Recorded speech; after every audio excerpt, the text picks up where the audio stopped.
أما بعد أعوذ بالله السميع العليم من الشيطان الرجيم بسم الله الرحمن الرحيم ما أريد منهم من رزق وما أريد أن يطعمون إن الله هو الرزاق ذو القوة المتين وعن أبي هريرة رضي الله تعالى عنه قال قال رسول الله صلى الله عليه وسلم إن المؤونة لتأتي من الله عز وجل على قدر المؤنة وإن الصبر تأتي من الله على قدر المصيبة أو كما قال عليه الصلاة والسلام۔ محترم سامعین، سورۃ ذاریات کی بڑی مشہور آیات تلاوت کی ہے میں نے، اور اس کے ساتھ نبی علیہ السلام کی ایک بڑی جامع معنی اور سمجھنے کی حدیث ہم نے پیش کی ہے، پڑھی ہے، جو حدیث بڑی مختصر ہے، 2 جملوں پر مشتمل ہے، تو بشارت۔ اور اس حدیث کو متعدد محدثین نے روایت کیا ہے، جن میں سب سے مشہور اور بڑے محدث امام بزار رحمۃ اللہ علیہ، امام بزار، امام بہقی، ابن شاہین اور بہت سارے محدثین ہیں جنہوں نے حدیث نقل کی ہے۔ نبی علیہ السلام نے اس حدیث میں 2 عظیم ترین بشارتیں دی ہیں، جن کو آج سننے کی ضرورت اور اس پر یقین کرنے اور اس کے مطابق زندگی گزارنے کی ضرورت ہے۔ آج ساری دنیا رزق کے معاملے میں، روٹی کے معاملے میں پریشان رہتی ہے۔ پوری دنیا کا سب سے بڑا مسئلہ کیا ہوتا ہے؟ رزق کا۔ لیکن ہم اور آپ جانتے ہیں کہ رزق کا انتظام اللہ نے فرمایا وَفِي السَّمَاءِ رِزْقُكُمْ وَمَا تُوعَدُونَ، اے لوگو، رزق کا انتظام آسمان پر ہوتا ہے، زمین پر نہیں ہوتا۔ وَفِي السَّمَاءِ رِزْقُكُمْ، اور آسمان ہی سے تمہارے رزق کا انتظام ہوتا ہے، یعنی اللہ تعالیٰ تمہارے رزق کا انتظام آسمان سے کرتا ہے، اس سرزمین پر نہیں۔ بلکہ حدیث ایک مثال ہمیں یاد آئی، محدثین نقل کرتے ہیں، خطیب بغدادی رحمۃ اللہ علیہ وغیرہ، امام عفان ابن مسلم بہت بڑے عالم ہیں، امام احمد بن حنبل رحمۃ اللہ علیہ کے مشائخ اور اساتذہ میں شمار ہوتا۔ عفان ابن مسلم، یہ جب خلق قرآن کا مسئلہ چلا تو انہوں نے کلی طور پر انکار کیا کہ یہ شرکی عقیدہ ہے، قرآن کو مخلوق ماننا کفر ہے، ہم قرآن کو اللہ تعالیٰ کی مخلوق نہیں بلکہ اللہ تعالیٰ کا کلام سمجھتے ہیں۔ کلام اللہ، القرآن کلام اللہ غیر مخلوق، قرآن اللہ تعالیٰ کا کلام ہے، مخلوق نہیں۔ تو اس وقت جو علماء اور جو مسلمان اس عقیدے کا انکار کرتا کہ قرآن اللہ کی مخلوق نہیں، جو سرکاری عقیدہ بن چکا تھا حکومت کا، اگر اس عقیدے کو کوئی نہ مانے تو اس کو طرح طرح سے سزائیں دی جاتی ہیں، کتنوں کو قتل کر دیا گیا، کتنے ایسے تھے جن کے وظیفے منقطع کر دیے جاتے تھے۔ نماز مغرب پڑھ کے عفان بن مسلم رحمۃ اللہ علیہ ایک دکان پر بیٹھے تھے، پولیس آئی، اس نے کہا آپ عفان بن مسلم نے کہا کہ ہاں۔ کہا قرآن کے بارے میں آپ کا کیا خیال ہے؟ کہا ہمارا خیال وہی ہے جو قرآن و سنت سے ثابت، صحابہ تابعین سب کا عقیدہ تھا، القرآن کلام اللہ غیر مخلوق، قرآن اللہ کا کلام ہے، مخلوق نہیں ہے۔ کہا ٹھیک ہے۔ اس کے بعد ایک لیٹر نکالا، شاہی فرمان کہ اگر تم قرآن کو اللہ کی مخلوق نہیں مانتے تو تمہیں جو 500 ماہانہ وظیفہ شاہی خزانے سے ملتا ہے وہ آج ہی سے وظیفہ بند کر دیا جائے گا۔ فوراً اعلان کیا۔ انہوں نے کہا کہ وظیفہ بند کرو یا نہ کرو، لیکن ہمارا عقیدہ ہے، ہم عقیدے کی سودا بازی نہیں کریں گے۔ اللہ کے رسول صلی اللہ علیہ وسلم کے زمانے سے جو عقیدہ آیا، قرآن اللہ کا کلام ہے، مخلوق نہیں ہے، ہم اسی عقیدے پر قائم ہیں، مرتے دم تک رہیں گے۔ تمہارے وظیفے کی وجہ سے ہم اپنا عقیدہ برباد نہیں کرتے۔ کہا ٹھیک ہے، آج سے آپ کا وظیفہ بند، لے کے چلا گیا۔ امام عفان بن مسلم رحمۃ اللہ علیہ بڑے اداس غمزدہ، آج تک اللہ کے رسول صلی اللہ علیہ وسلم کی حدیث کی خدمت کے لیے زندگی وقف کر رکھی تھی، نہ کوئی دکان کیا، نہ کاروبار کیا، نہ کوئی بزنس، نہ کوئی ذریعہ معاش، آزادی کے ساتھ دین کی خدمت کرتے تھے، اور 500 وظیفہ ملتا گزارے بھر کے لیے بہت کافی تھا، اور تقریباً کہتے ہیں 40 آدمی تھے گھر میں، کتنے؟ 24، بیوی بچے غلام سب کو ملا کر کے 40 آدمی کا کھانا ان کے گھر میں پکتا تھا، کوئی معمولی خرچہ نہیں تھا۔ لیکن آج جب وظیفہ منقطع ہو گیا، بڑے غمزدہ آئے گھر میں، بیوی دیکھی چہرہ اترا ہوا، بچوں نے دیکھا پریشان، کسی سے کوئی بات نہ کہی، اپنے کمرے میں جا کر کے بیٹھ گئے۔ کمرے میں بیٹھ جانے کے بعد تھوڑی دیر میں ابھی غم فکر میں ڈوبے ہوئے تھے، تھوڑی دیر میں دروازہ پیٹا گیا۔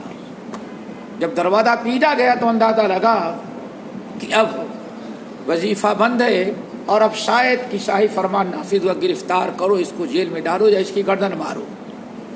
کہتے ہیں کہ افسوس پر افسوس تھا، لیکن اللہ والے نے کہا کوئی بات نہیں، یصیبنا الا ما کتب اللہ لنا ہوا مولانا، کوئی ہمیں فکر نہیں ہے، اللہ نے نصیب میں لکھا تو جیل ہی میں جائیں گے۔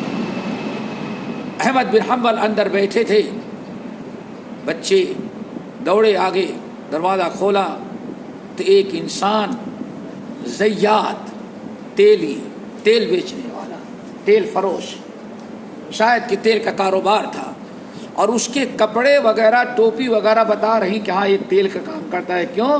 جو تیل کا کام کرتا ہوگا، دکان جس کی ہوگی، اس کے کپڑے کبھی صاف نہیں، کچھ نہ کچھ ضرور رہے گا لگے لے۔ اس نے کہا عفان بن مسلم کہاں ہے؟ کہا وہ گھر میں بیٹھے ہیں۔ ایک لفافہ دیا، تھیلی دی جس میں 1000 درہم تھے، اور کہا جا کر کے لفافہ ان کو پکڑاؤ، اور میں نے سنا ہے کہ ابھی مغرب کے پہلے کچھ دیر پہلے، مغرب کے بعد کچھ دیر پہلے، عقید توحید کی بنا پر ان کا وظیفہ جو ملتا تھا 500 دین کی خدمت پر گزارے کے لیے، وہ بند کر دیا، ادھر سے بند کیا۔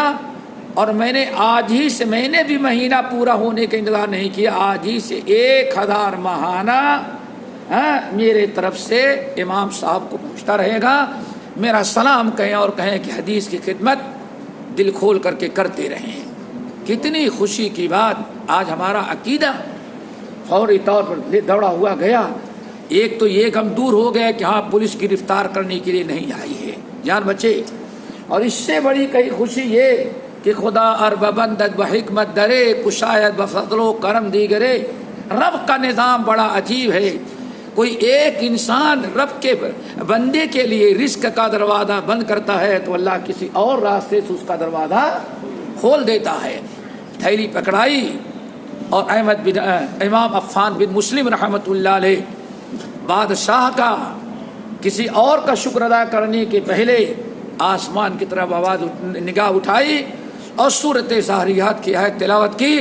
لوگوں سن لو میرے بچوں، وَفِي السَّمَاءِ رِزْقُكُمْ وَمَا تُوعَدُونَ، رب العالمین نے ارشاد فرمایا ہے، یہ بغداد کے تخت پر بیٹھنے والا بادشاہ کسی کے رزق کا انتظام نہیں کرتا، رزق کا فیصلہ کرنے والا عرش پر ہے۔ میرے بھائیو، تو یاد رکھیے رزق کا معاملہ، آج انسان حرام راستے، غلط راستے، ناجائز راستے، رشوت، سود، سب کچھ دے کر کے اپنی نوکری اور رزق کو بڑھانا چاہتا ہے۔ اللہ کے رسول نے ارشاد فرمایا، لوگوں ذرا صبر سے کام لو، اللہ تعالیٰ کے ذات و توکل کرو۔ رزق دنیا میں پیدا ہونے کے بعد فیصلہ نہیں ہوتا، بلکہ رزق کا فیصلہ آسمان پر ہوتا ہے۔ اور عبداللہ ابن مسعود رضی اللہ تعالیٰ عنہ کی روایت صحیح بخاری کی کہ ماں کے پیٹ میں جب 40 بندے کے گزر گئے بچے کے، تو پھر فوراً فرشتہ آتا ہے اور سامنے کھڑا ہوتا ہے، اللہ تعالیٰ یہ بندے کے بارے میں بتائیں، رزق ہو، اس کا رزق کہاں سے آئے گا، اجل ہو، زندگی کتنا پائے گا۔ اللہ تعالیٰ شقی ام سعید، اچھا بنے گا یا برا،